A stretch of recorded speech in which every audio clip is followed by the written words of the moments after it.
Right, that's it. I am never calling customer service again. Oh no, what happened? Did they keep you on hold for an hour? An hour? I wish it was only an hour. Try 2.5. 2.5 hours of my life gone.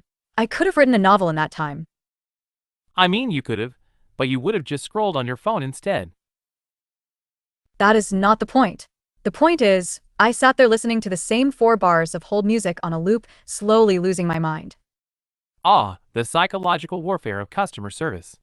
Let me guess, it was either some robotic piano tune or an upbeat jingle designed to make you believe your call matters. Worse, it was a cheerful voice saying, "Your call is important to us. Please hold while we connect you to the next available agent, every 30 seconds." Oh, I love that. They say it like they're personally invested in your happiness, but what they really mean is, you will die on this line before we answer. I honestly think they do it on purpose.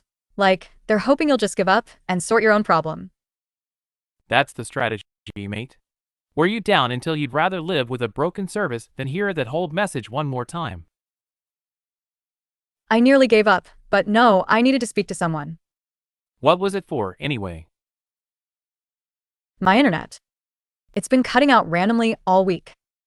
1 minute, I'm watching something, next minute, bam, frozen screen, buffering wheel of death, nothing works. Oh, nightmare. So after 2.5 hours, did you finally get a human? Oh, I got a human, all right. A very bored human, who sounded like they had exactly zero interest in my suffering. Classic. I explained everything, very calmly, mind you, and you know what they said? Have you tried turning it off and on again? Exactly. Like I'm some sort of idiot who's been sitting in the dark, crying, not even thinking of pressing the restart button. Did you tell them you'd already tried it? Of course I did. And do you know what they said next? We can send a technician in the next 5 to 7 working days. 5 to 7 days, James. That's a lifetime.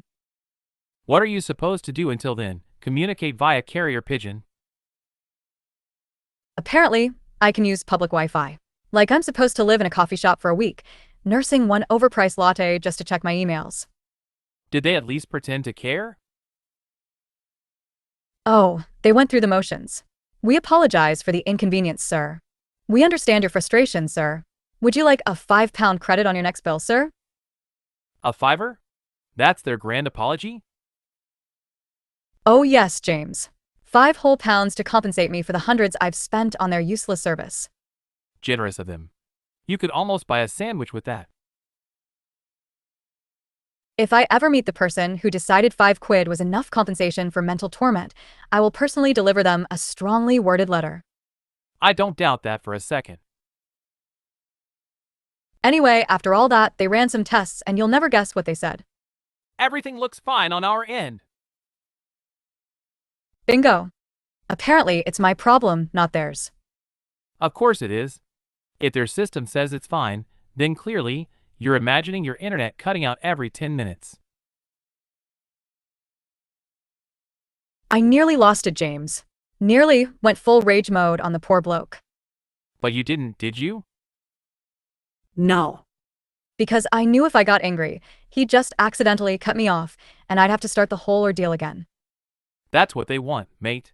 They push you just far enough that you're boiling, but not quite enough that you snap, because then they win. I swear, if I ever have to call them again, I'm just moving to a cave in the woods. Ah yes, the classic zero Wi-Fi, zero problems approach. At least in a cave, I wouldn't be paying a fortune for a service that barely works. True. But you'd have bigger problems. Like wolves. Honestly, I'd take my chances.